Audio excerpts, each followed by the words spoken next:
Hello students, how are you all? I hope you all are fine and safe at home. This is your microeconomics lecture and the chapter is supply. Today's topic is law of supply. Now, what does this law say? This law says that other things being equal, when prices increases, then quantity supplied of a commodity also increases. When price decreases, quantity supplied of a commodity also decreases. Now, when we talk about here other things being equal, then it means all those factors which are affecting the supply.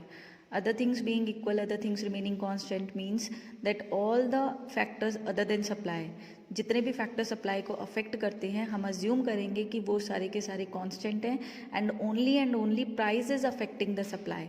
When price is affecting the supply, then only the supply is changing, and when price increases, supply also increases, and when price decreases, quantity supplied also decreases. Okay, so this is law of supply. Now what are the assumptions of this law of supply? हमने अभी बात करी other things remaining equal, so all those factors other than supply are going to be, we are going to assume to be constant. तो यहाँ पर हम वही assumptions मिलेंगे that there is no change in the price of related goods. As price of related goods can affect supply, so we are going to assume that no change in the price of related goods. Technology can affect the supply, so we are going to assume no change no change in the state of technology. Goals of the firms can affect the supply, so we are going to assume no change in the goals of the firms. No change in the prices of factors of production. There is no expectation of change in price in near future. So these are the assumptions of law of supply. Okay, now how this law can be further explained? We can make a supply schedule. We can make a supply schedule here. So this is the price schedule. This is the supply schedule, that when prices are increasing, quantity supplied is also increasing, and this is the diagrammatic representation. On x-axis we are going to take prices, on y-axis we are going to take quantity supplied. So when prices are 10, quantity supplied is 20. When prices are increasing, 20, that is 20, then quantity supplied is 40. We'll get these 2 points and we'll join the curve and we'll get the supply curve, and we'll denote it by SS. So this you are going to do when you are going to write the law of supply, or after that you are going to write the assumptions, and then you have to show the schedule as well as the diagram. Okay, now let's start with the causes of operation. Causes of operation means then why law of supply operates. What are the main causes responsible for the operation of law of supply? That is why there is a positive relationship between price and quantity supplied. ऐसा क्यों होता है कि जब prices increase होते हैं तो quantity supplied भी increase होती है, when price decreases तो quantity supplied भी decrease होती है. Why does this happen? So there are three main causes responsible for this. First one is the profit motive. See, the producers, the sellers, the main aim of any of the producer or any of the seller is to maximize the profit. Her seller, her producer, her firm ये चाहता है कि वो maximum से maximum profit earn करे. और जब किसी commodity के prices increase होते हैं without any change in cost में कोई change नहीं आया, but market में prices increase हो गए, then the producer will increase the supply as well. Producer supply को increase कर देता है. Okay, for example I'll say that producer is producing this pencil, okay, and this pencil is being produced at the cost of ₹3 और market में 5 rupees की sale हो रही है, but suddenly market में prices increase हो जाते हैं from 5 rupees to 6 rupees, but the cost of producing this pencil remains same, that is ₹3. Then what, as a producer, what you are going to do, you are going to increase the supply because you want to reap the benefits from this situation, और आप maximum से maximum profit earn करना चाहोगे, इस situation का फायदा उठाना चाहोगे. So this is the main purpose, that to earn more and more profits, the producers increases the supply when the price increases. Next reason is law of diminishing returns.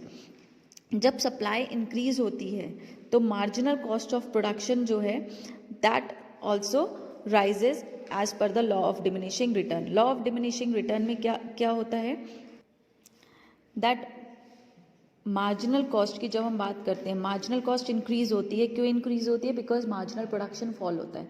Yes, U shape की बात आ रही है यहाँ पर, है ना, 2 stages of production की बात आ रही है, लॉ ऑफ वेरिएबल प्रोपोर्शन की बात आ रही है.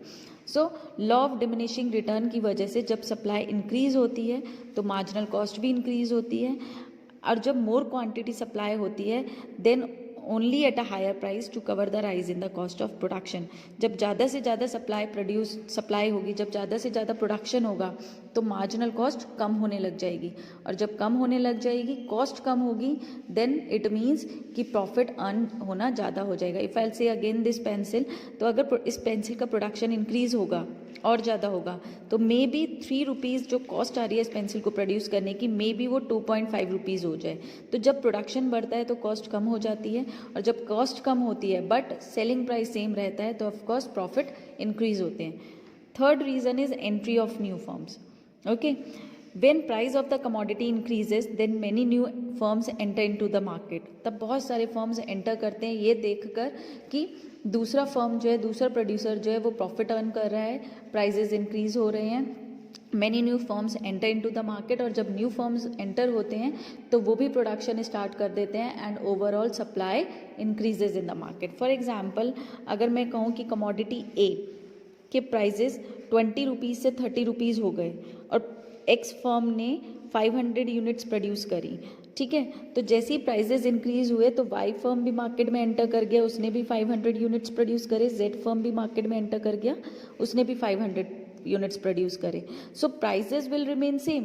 फॉर एग्जांपल प्राइजेस 50 रुपीज़ ही थे but many new firms entered into the market, तो 500 जहाँ अकेला एक्स फर्म था और सप्लाई कर रहा था, now there are 3 firms in the market and the total supply have increase to 1500 units. Okay, so this happens when price increases then many new firms enter into the market and overall quantity supplied increases in the market. Okay, so these are the main reasons responsible for the operation of law of supply. Next, let's move to the exceptions to the law of supply. Now, so law of supply does not operate in all situations. Her situation में हर good के लिए law of supply operate नहीं करता है. There are few exceptions as well. First exception is future expectation. Future expectation.